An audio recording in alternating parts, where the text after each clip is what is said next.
Hello दोस्तों, आप सभी को हमारे यूट्यूब चैनल अभिनव क्लास में मोस्ट वेलकम है दोस्तों। तो दोस्तों ये वीडियो बिहार दरोगा प्रैक्टिस सेट नंबर 68 है, यानी कि 68वां प्रैक्टिस सेट है दोस्तों। इससे पहले हमने आप लोगों को 67 प्रैक्टिस सेट दे चुके हैं। अगर आपने नहीं देखा है तो इस वीडियो के डिस्क्रिप्शन में आपको लिंक मिल जाएगा, यहाँ पे आप जाके देख सकते हैं। बात करते हैं दोस्तों, आप लोगों से बहुत ज़्यादा रिक्वेस्ट आया था कि सर इसका पीडीएफ प्रोवाइड कीजिए। तो दोस्तों पीडीएफ आपको मिल जाएगा इसी वीडियो के डिस्क्रिप्शन में। आपको हमारे टेलीग्राम चैनल का लिंक है, वहाँ पे जाके आप जो है कि चैनल को सब्सक्राइब कर लीजिए और आपको वहाँ पे पीडीएफ मिल जाएगा इस वीडियो का। तो लेट नहीं करते हुए चलते हैं पहला क्वेश्चन पर। पहला क्वेश्चन दोस्तों इसमें पूछा जा रहा है आपसे, सन 1936 में भारतीय नागरिकता स्वतंत्रता संघ की स्थापना की किसने की? यानी कि नागरिक स्वतंत्रता संघ की स्थापना किसने की थी, ये आपसे पूछा गया है। चार ऑप्शन है आपके सामने, आपको राइट आंसर सेलेक्ट करना है। तो इस क्वेश्चन का जो राइट आंसर है दोस्तों, पंडित जवाहरलाल नेहरू ने स्थापना की थी नागरिक स्वतंत्रता संघ की। तो याद रखिएगा, इंपॉर्टेंट क्वेश्चन है और ईस्वी भी साथ के साथ याद रखिएगा, क्योंकि यहाँ से क्वेश्चन दोस्तों पुट करता है। बढ़ते हैं 2 नंबर क्वेश्चन पर। नेक्स्ट क्वेश्चन दोस्तों 2 नंबर में पूछा है कि आर्थिक सिद्धांत क्या है। जो आर्थिक सिद्धांत है ये क्या है? तो आर्थिक सिद्धांत दोस्तों ये एक प्रकार का जो है क्या है, प्रस्थापना है। क्या है ये? प्रस्थापना है। तो इस क्वेश्चन का यहाँ पे राइट आंसर बी ऑप्शन है। बढ़ते हैं 3 नंबर क्वेश्चन पर। 3 नंबर क्वेश्चन में दोस्तों ये पूछा जा रहा है कि मनुष्य की ध्वनि की सामान्य एवं अधिकतम सहिष्णुता सीमा कितना होता है। यानी हम लोग जो है जो शोर सुन सकते हैं वो कितना हो, चाहे अधिकतम और न्यूनतम और अधिकतम कितना होना चाहिए। यानी कि मिनिमम और मैक्सिमम की बात चल रहा है दोस्तों, कितना हम लोग जो है कि इसमें सुन सकते हैं। तो इस क्वेश्चन का जो राइट आंसर है दोस्तों, ये आपका जो 65 से आपका 75 डेसिबल है, ये राइट आंसर होगा दोस्तों। क्योंकि 65 से 75 जो डेसिबल होता है ये हम लोग को मानव का सुनने लायक होता है। तो यही क्वेश्चन का राइट आंसर हो जाएगा सी ऑप्शन। बढ़ते हैं 4 नंबर क्वेश्चन पर। नेक्स्ट क्वेश्चन दोस्तों इसमें पूछा गया है 4 नंबर में कि निम्नलिखित में से कौन सी पंचवर्षीय योजना सही नहीं है। जो पंचवर्षीय योजना है इनमें सही नहीं है। तो पहले जो आप सही है उसको छांट लीजिए, जो नहीं होगा वो पहले निकल जाएगा। एक 56 से 51 था, 56 से 61 था और 61 से 66 ये भी सही है। यहाँ चतुर्थ जो है दोस्तों ये गलत है। तो डी ऑप्शन क्वेश्चन का राइट आंसर हो जाएगा। बढ़ते हैं नेक्स्ट 5 नंबर क्वेश्चन पर। नेक्स्ट क्वेश्चन दोस्तों इसमें पूछा गया आपसे 5 नंबर में, अधिकतम सामाजिक लाभ का सिद्धांत किसका बुनियादी सिद्धांत है। अधिकतम सामाजिक लाभ का सिद्धांत किसका बुनियादी सिद्धांत है? तो दोस्तों ये जो है राजकोषीय अर्थशास्त्र का सिद्धांत है। किसका सिद्धांत है? राजकोषीय अर्थशास्त्र का सिद्धांत है। तो इस क्वेश्चन का जो राइट आंसर है सी ऑप्शन हो जाएगा। बढ़ते हैं 6 नंबर क्वेश्चन पर। नेक्स्ट क्वेश्चन दोस्तों इसमें आपसे पूछा गया है कि भारतीय संविधान में नागरिकता के प्रावधान कब लागू हुआ था। जो भारतीय संविधान है दोस्तों इसमें नागरिकता का प्रावधान कब लागू हुआ था? तो ये हुआ था 1950 में लागू हो गया था। कब हुआ था? 1950 में आपका भारतीय नागरिकता का प्रावधान लागू हो गया था आपके इंडियन कॉन्स्टिट्यूएंसी में। बढ़ते हैं 7 नंबर क्वेश्चन पर। नेक्स्ट क्वेश्चन दोस्तों 7 नंबर में आपसे पूछा गया है कि वल्लभ भाई पटेल का सरदार की पदवी किसने दी थी। वल्लभ भाई पटेल का सरदार की पदवी किसने दी थी? तो दोस्तों जो बारदोली की महिला है यहाँ पे इन्होंने ही दी थी। महिला लोगों ने इसको दिया था सरदार की उपाधि। तो इस क्वेश्चन का जो राइट आंसर है दोस्तों सी ऑप्शन सही है, और बारदोली आंदोलन के दौरान। बढ़ते हैं 8 नंबर क्वेश्चन पर। नेक्स्ट क्वेश्चन दोस्तों 8 नंबर में पूछा गया है, मार्क्स के अनुसार मूल्य का स्रोत क्या है। मार्क्स के अनुसार मूल्य का स्रोत क्या है ये आपको इसमें बताना है। तो दोस्तों श्रम जो है, मार्क्स के अकॉर्डिंग श्रम जो है मूल्य का स्रोत है, और यहीं से जो है कि मूल्य का उपज होता है ये मार्क्स के अकॉर्डिंग। तो सी ऑप्शन क्वेश्चन का राइट आंसर है। बढ़ते हैं 9 नंबर क्वेश्चन पर। नेक्स्ट क्वेश्चन दोस्तों इसमें आपसे पूछा गया कि भारत में बाहरी आक्रमण अथवा सशस्त्र विद्रोह के कारण भारत के राष्ट्रपति द्वारा राष्ट्रीय आपातकाल की घोषणा किसके अंतर्गत की जा सकती है। यानी कि भारतीय आपातकाल की स्थिति में दोस्तों इस समय जो है कि अब बाहरी आक्रमण या सशस्त्र विद्रोह के कारण जो है कि भारत में अगर आपातकाल घोषित हो तो कौन सा अनुच्छेद वहाँ पे लागू करना पड़ेगा, यही आपसे पूछा गया है। तो यहाँ पे दोस्तों अनुच्छेद 352 लागू करना पड़ता है, यानी कि ए ऑप्शन क्वेश्चन का राइट आंसर है। और 300 जो है कि 52 याद रखिएगा, ये आपातकाल के दौरान लगाना पड़ता है। नेक्स्ट क्वेश्चन दोस्तों 10 नंबर में आपसे पूछा गया है, सामुदायिक विकास कार्यक्रम का प्रारंभ किस वर्ष किया गया। सामुदायिक विकास कार्यक्रम का प्रारंभ किस वर्ष किया गया है दोस्तों? तो ये किया गया था दोस्तों आपका 1952 ईस्वी में। सामुदायिक विकास कार्यक्रम का प्रारंभ जो है 1952 ईस्वी में किया गया। तो इस क्वेश्चन का यहाँ पे राइट आंसर बी ऑप्शन सही होगा 1952। बढ़ते हैं 11 नंबर क्वेश्चन पर। नेक्स्ट क्वेश्चन दोस्तों इसमें पूछा गया है कि सन 1923 में नागपुर में कौन सा सत्याग्रह हुआ था। यानी कि 1923 में जो सत्याग्रह हुआ था नागपुर में, ये कौन सा सत्याग्रह था दोस्तों, यही आपसे पूछा गया है। तो ये था दोस्तों आपका ध्वज सत्याग्रह। कौन सा सत्याग्रह था?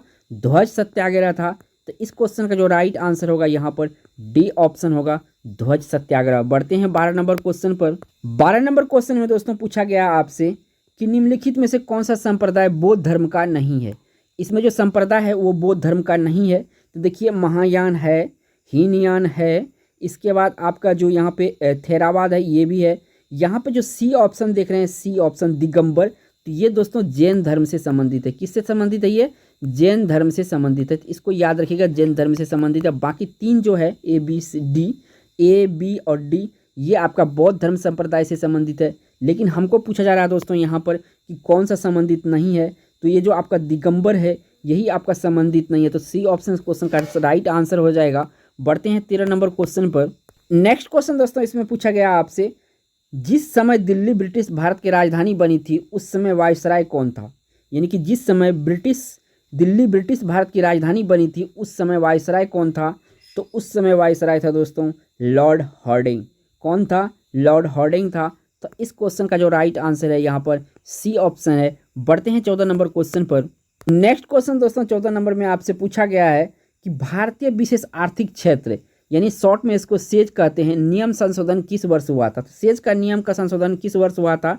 तो ये हुआ था दोस्तों 2006 में हुआ था। तो इस क्वेश्चन का राइट आंसर डी ऑप्शन है, सेज का संशोधन जो है 2006 में हुआ था। बढ़ते हैं नेक्स्ट क्वेश्चन पर। नेक्स्ट क्वेश्चन दोस्तों इसमें पूछा गया है आपसे 15 नंबर का क्वेश्चन है कि निम्नलिखित में से किस विद्यालय की स्थापना पहले की गई थी। थोड़ा टफ क्वेश्चन है कि किस विद्यालय की स्थापना पहले की गई थी इन ऑप्शन में।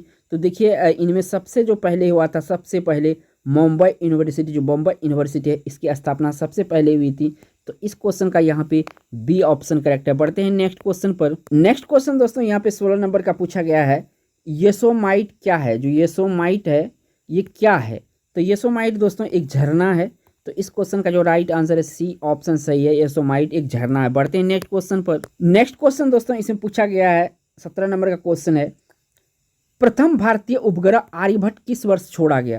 यानी प्रथम भारतीय उपग्रह आर्यभट्ट किस वर्ष छोड़ा गया। तो दोस्तों ये क्वेश्चन बहुत ही इंपॉर्टेंट है और कितना बार एग्जाम में पूछ चुका है। तो ये जो है दोस्तों 1975 में जो छोड़ा गया था। तो बी ऑप्शन यहाँ पे सही है कि आर्यभट्ट को कब छोड़ा गया था, और 1975 में, और भारत का ये प्रथम भारतीय उपग्रह है। बढ़ते हैं नेक्स्ट 18 नंबर क्वेश्चन पर। नेक्स्ट क्वेश्चन दोस्तों 18 नंबर में आपसे पूछा गया है कि तट आधारित इस्पात संयंत्र कहाँ स्थित है। तट आधारित इस्पात संयंत्र कहाँ पे स्थित है दोस्तों। तो ये दोस्तों स्थित है आपका विशाखापत्तनम में। कहाँ पे स्थित है? विशाखापत्तनम में स्थित है। तो इस क्वेश्चन का यहाँ पे सी ऑप्शन सही है। बढ़ते हैं 19 नंबर क्वेश्चन पर। नेक्स्ट क्वेश्चन दोस्तों इसमें पूछा गया आपसे 19 नंबर में, निम्नलिखित में से कौन सा दो शहर उत्तर दक्षिण कॉरिडोर से जुड़े हुए हैं। तो उत्तर दक्षिण कॉरिडोर से जो जुड़ा हुआ वो आपको बताना है। तो यहाँ पे दोस्तों श्रीनगर और कन्याकुमारी जो है ये उत्तर दक्षिण कॉरिडोर से जुड़ा हुआ है। तो इस क्वेश्चन का यहाँ पर ए ऑप्शन सही है, श्रीनगर और कन्याकुमारी। बढ़ते हैं नेक्स्ट क्वेश्चन पर। नेक्स्ट क्वेश्चन दोस्तों इसमें पूछा गया 20 नंबर में आपसे, भूमिगत जल के प्रभाव के साथ नीचे की ओर बहने वाली प्रदूषक को क्या कहते हैं। भूमिगत जल के प्रभाव के साथ नीचे की ओर बहने वाली प्रदूषक को क्या कहते हैं। तो दोस्तों उसको कहते हैं निश्चालक। क्या कहते हैं? निश्चालक कहते हैं। तो यहाँ पे ए ऑप्शन सही है, निश्चालक। बढ़ते हैं 21 नंबर क्वेश्चन पर। नेक्स्ट क्वेश्चन दोस्तों इसमें पूछा गया है 21 नंबर में, फेफड़े कहाँ स्थित होते हैं। शरीर में कहाँ पर फेफड़े स्थित होते हैं दोस्तों। तो फेफड़े आपका जो फुफ्फुस आवरणीय गुहिका है यहीं पर स्थित होता है आपका फेफड़ा शरीर का। तो डी ऑप्शन सही है दोस्तों, फुफ्फुस आवरणीय गुहिका, डी ऑप्शन यहाँ पे सही है। बढ़ते हैं 22 नंबर क्वेश्चन। नेक्स्ट क्वेश्चन दोस्तों 22 नंबर में आपसे पूछा गया है कि नवजात बच्चों के लिए सबसे आदर्श भोजन निम्नलिखित में से क्या है। तो नवजात के लिए सबसे आदर्श भोजन इसमें आपको सेलेक्ट करना है। तो सबसे आदर्श भोजन जो शिशु के लिए होता है या नवजात के लिए होता है तो दूध होता है, जो कि आपका डी ऑप्शन में दिया हुआ है। तो इस क्वेश्चन का राइट आंसर डी ऑप्शन दूध होगा। बढ़ते हैं नेक्स्ट क्वेश्चन पर। नेक्स्ट क्वेश्चन दोस्तों 23 नंबर का है। इसमें आपसे पूछा जा रहा है अनुलेखन का अर्थ किसका संश्लेषण से है? अनुलेखन का अर्थ किसका संश्लेषण से है दोस्तों? तो अनुलेखन का अर्थ जो है ये डीएनए के संश्लेषण से है। तो इस क्वेश्चन का जो राइट आंसर है सी ऑप्शन डीएनए है। बढ़ते हैं नेक्स्ट क्वेश्चन पर। नेक्स्ट क्वेश्चन दोस्तों 24 नंबर का है और इसमें आपसे पूछा गया है कि हाइड्रोक्लोरिक अम्ल किसकी कोशिका के स्रावित होता है, यानी किसकी कोशिका से स्रावित होता है हाइड्रोक्लोरिक अम्ल, और इसको शॉर्ट में HCl कहते हैं दोस्तों। इसी का फुल फॉर्म है हाइड्रोक्लोरिक अम्ल। तो दोस्तों ये जो स्रावित होता है इलियम से स्रावित होता है। कहाँ से स्रावित होता है? इलियम से स्रावित होता है। तो इस क्वेश्चन का यहाँ पे सी ऑप्शन करेक्ट है। बढ़ते हैं नेक्स्ट क्वेश्चन पर। नेक्स्ट क्वेश्चन दोस्तों 25 नंबर का है। इसमें आपसे पूछा जा रहा है पाइसीकरण क्या है? जो पाइसीकरण प्रक्रिया है ये क्या है? तो ये पाइसीकरण जो है वसा को छोटी छोटी गोलिकाओं में भंजित करना, यही आपका पाइसीकरण कहलाता है। तो इस क्वेश्चन का यहाँ पर ए ऑप्शन सही है, वसा को छोटी छोटी गोलिकाओं में विभाजित करना। नेक्स्ट क्वेश्चन दोस्तों इसमें आपसे पूछा गया है 26 नंबर का क्वेश्चन है दोस्तों, वर्गीकरण विज्ञान किससे संबंधित है? वर्गीकरण विज्ञान किससे संबंधित है? तो दोस्तों ये वर्गीकरण से संबंधित है। इस क्वेश्चन का सही सी ऑप्शन सही है। अगर पूछे इस क्वेश्चन में कि वर्गीकरण विज्ञान के जन्मदाता कौन है, तो कार्ल लिनियस वर्गीकरण का जन्मदाता है। तो सी ऑप्शन इस क्वेश्चन का राइट आंसर है यहाँ पर। बढ़ते हैं नेक्स्ट क्वेश्चन पर। नेक्स्ट क्वेश्चन दोस्तों इसमें पूछा गया है कि निम्नलिखित में से क्या न्यूटन के रंग चक्रिका परिरक्षण का कार्य प्रणाली के उत्तरदायी है? न्यूटन के रंग के चक्रिका परीक्षण कार्य के लिए प्रणाली के उत्तरदायी है। तो ये उत्तरदायी है दोस्तों दृष्टि के अस्थायित्व, यानी सी ऑप्शन क्वेश्चन का राइट आंसर होगा दृष्टि के अस्थायित्व। नेक्स्ट क्वेश्चन दोस्तों इसमें आपसे पूछा गया है 28 नंबर में, बीमा MLT2 पावर 2 होता है दोस्तों किसके अनुरूप है? ये जो लिखा गया जाता है दोस्तों ऐसे लिखा जाता है, ठीक है। MLT2 पावर 2 किसके अनुरूप है दोस्तों? तो ये दोस्तों बल के अनुरूप है। किसके अनुरूप है? बल के अनुरूप है MLT2 पावर 2। तो दोस्तों इस क्वेश्चन का ए ऑप्शन सही है। बढ़ते हैं 29 नंबर क्वेश्चन पर। नेक्स्ट क्वेश्चन दोस्तों इसमें आपसे पूछा गया है कि विकिरण के प्रमात्रा सिद्धांत संस्थापक कौन है? विकिरण के प्रमात्रा सिद्धांत के संस्थापक कौन है? तो दोस्तों ये है आपका प्लैंक, यानी कि विकिरण प्रमात्रा सिद्धांत का संस्थापक किसको कहा जाता है? प्लैंक को कहा जाता है। इस क्वेश्चन का यहाँ पे सी ऑप्शन करेक्ट है। बढ़ते हैं 30 नंबर क्वेश्चन पर। नेक्स्ट क्वेश्चन दोस्तों इसमें पूछा गया है 30 नंबर में, संचार में प्रयुक्त फाइबर ऑप्टिक्स केबल किस सिद्धांत पर कार्य करता है? संचार में उपयुक्त फाइबर ऑप्टिक्स केबल किस सिद्धांत पर कार्य करता है दोस्तों? तो ये प्रकाश के समग्र आंतरिक परावर्तन, या प्रकाश के इसको कहते हैं प्रकाश के पूर्ण आंतरिक परावर्तन। तो इस तरह से भी लैंग्वेज यहाँ पे चेंज कर सकता है। तो ध्यान रखिएगा डी ऑप्शन यहाँ पर सही होगा, प्रकाश के पूर्ण आंतरिक परावर्तन। नेक्स्ट क्वेश्चन दोस्तों 31 नंबर में पूछा गया है, मुरे स्कूल ऑफ इंजीनियरिंग में निर्मित प्रथम इलेक्ट्रॉनिक कंप्यूटर कौन सा था? मुरे स्कूल ऑफ इंजीनियरिंग में निर्मित प्रथम इलेक्ट्रॉनिक कंप्यूटर कौन सा था? तो दोस्तों यहाँ पे जो ENIAC है, ENIAC कहते हैं इसको शॉर्ट में, ENIAC यानी ENIAC। सी ऑप्शन इस क्वेश्चन का राइट आंसर है ENIAC। बढ़ते हैं नेक्स्ट क्वेश्चन। नेक्स्ट क्वेश्चन दोस्तों इसमें 32 नंबर में आपसे पूछा गया है कि इंटरनेट द्वारा निम्नलिखित में से किस मानव प्रोटोकॉल का सर्वाधिक प्रयोग किया जाता है? किस प्रोटोकॉल का सर्वाधिक प्रयोग किया जाता है इंटरनेट पर? तो ये TCP/IP जो होता है दोस्तों इसी का ज़्यादा इस्तेमाल किया जाता है। बी ऑप्शन यहाँ पे सही है। अगर IP का फुल फॉर्म पूछे दोस्तों तो इंटरनेट प्रोटोकॉल होता है, और TCP का पूछे ट्रांसपोर्ट तो ये होता है, ठीक है। नेक्स्ट क्वेश्चन पर चलते हैं दोस्तों। नेक्स्ट क्वेश्चन दोस्तों इसमें पूछा गया है 33 नंबर में, अधिकांश क्रिस्टेशिया के बाहरी त्वचा किस कार्बोहाइड्रेट की बनी होती है? क्रिस्टेशिया किस कार्बोहाइड्रेट की बनी होती है? तो 4 ऑप्शन है आपके सामने, आपको राइट आंसर करना है। तो इस क्वेश्चन का जो राइट आंसर है सी ऑप्शन सही है। जो अधिकांश क्रिस्टेशिया की बाहरी त्वचा जो कार्बोहाइड्रेट से बने होते हैं, तो ये काइटिन की बनी होती है। किसकी बनी होती है? काइटिन की बनी होती है। तो इस क्वेश्चन का यहाँ पे सी ऑप्शन करेक्ट है। बढ़ते हैं 34 नंबर क्वेश्चन पर। नेक्स्ट क्वेश्चन दोस्तों इसमें पूछा गया आपसे, रदरफोर्ड के प्रकीर्णन परीक्षण ने किसकी मौजूदगी को सिद्ध किया? रदरफोर्ड के प्रकीर्णन परीक्षण ने किस मौजूदगी को सिद्ध किया? तो दोस्तों ये रदरफोर्ड का जो ये प्रयोग किया गया था, परमाणु में न्यूक्लियस सिद्ध किया गया था। क्या किया गया था? परमाणु में न्यूक्लियस सिद्ध किया गया था। तो इस क्वेश्चन का राइट आंसर डी ऑप्शन है। बढ़ते हैं 35 नंबर क्वेश्चन। नेक्स्ट क्वेश्चन दोस्तों इसमें पूछा गया है कि जब किसी धातु को लपट कर गर्म किया जाता है तो इलेक्ट्रॉन ऊर्जा को अवशोषित कर लेते हैं और उच्चतर ऊर्जा स्थिति की ओर छलांग लगाते हैं, वे प्रकाश का उत्सर्जन करते हैं जिसे हम देख सकते हैं। तो ये कौन सा इसमें सही होगा? प्रकाश उत्सर्जन करते हैं जिसे हम देख सकते हैं। तो दोस्तों ये होता है उत्सर्जन स्पेक्ट्रम। क्या होता है? उत्सर्जन स्पेक्ट्रम, यानी सी ऑप्शन क्वेश्चन का राइट आंसर है। बढ़ते हैं नेक्स्ट क्वेश्चन पर। नेक्स्ट क्वेश्चन दोस्तों इसमें पूछा गया आपसे 36 नंबर में, रक्तचाप किसका अधिक स्राव होने से बढ़ सकता है?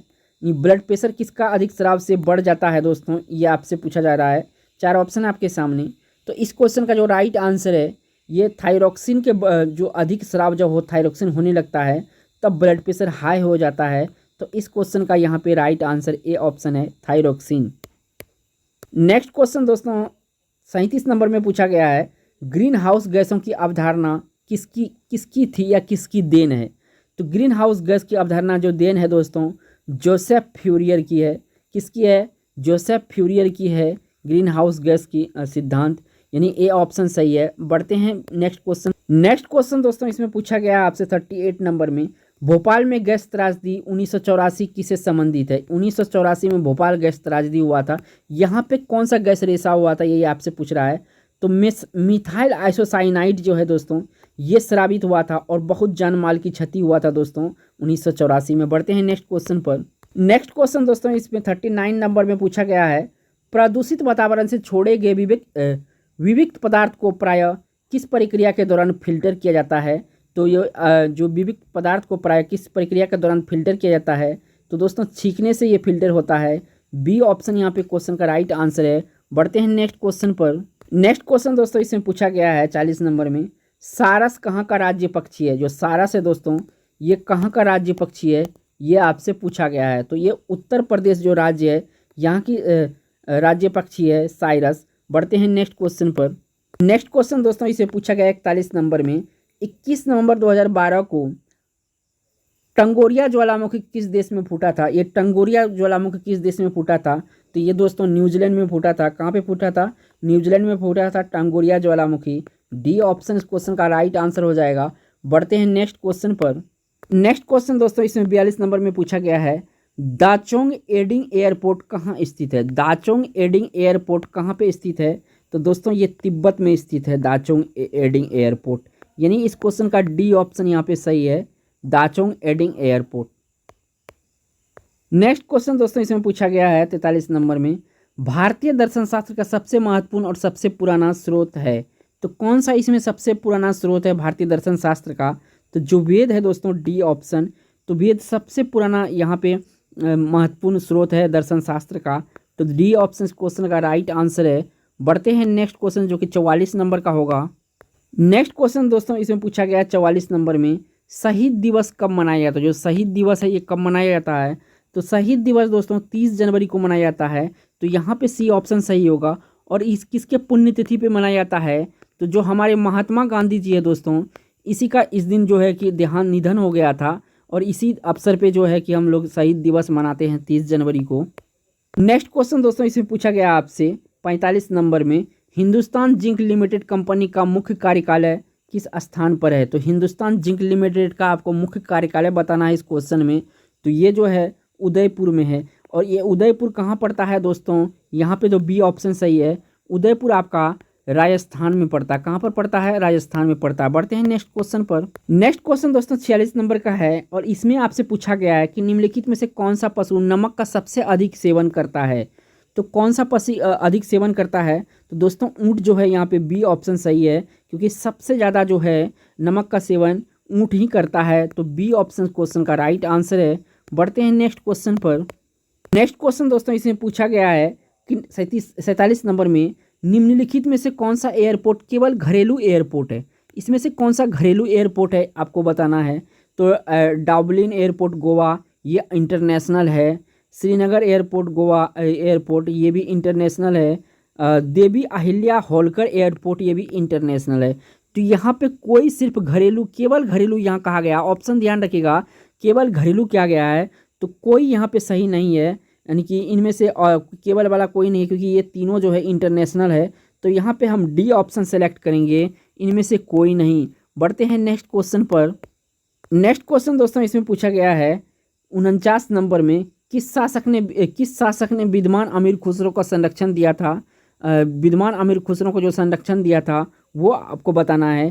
तो यहाँ पे जो दोस्तों बी ऑप्शन है गयासुद्दीन तुगलक, इन्होंने अमीर खुसरो को संरक्षण दिया था। अमीर खुसरो को नाम जो है एक है हिंद तोता कहा जाता है इसको, और ये जो है कि शुरू में बहुत काफ़ी अधिक लोकप्रिय था। तो बी ऑप्शन क्वेश्चन का राइट आंसर है, गयासुद्दीन तुगलक ने इसको आश्रय दिया था। बढ़ते हैं इस वीडियो का लास्ट क्वेश्चन जो कि 50 नंबर का क्वेश्चन होता है। नेक्स्ट क्वेश्चन दोस्तों इसमें पूछा गया आपसे 50 नंबर में, औरंगजेब की मृत्यु कहाँ हुई थी? जो औरंगजेब है दोस्तों इसकी मृत्यु कहाँ पे हुई थी? तो इसकी मृत्यु दोस्तों अहमदनगर में हुआ था। कहाँ पे हुआ था? अहमदनगर में हुआ था। तो इस क्वेश्चन का जो राइट आंसर है सी ऑप्शन सही है, अहमदनगर। दोस्तों अगर वीडियो अच्छा लगा होगा तो एक लाइक कीजिए, और चैनल पे पहली बार हैं तो चैनल को सब्सक्राइब कर लीजिएगा। और दोस्तों पीडीएफ के लिए हमारे टेलीग्राम लिंक जो डिस्क्रिप्शन में दिया हुआ है इस वीडियो का, वहाँ पे जाके ज्वाइन कर लीजिए, आपको ये पीडीएफ मिलता रहेगा। थैंक्स फॉर वॉचिंग दोस्तों।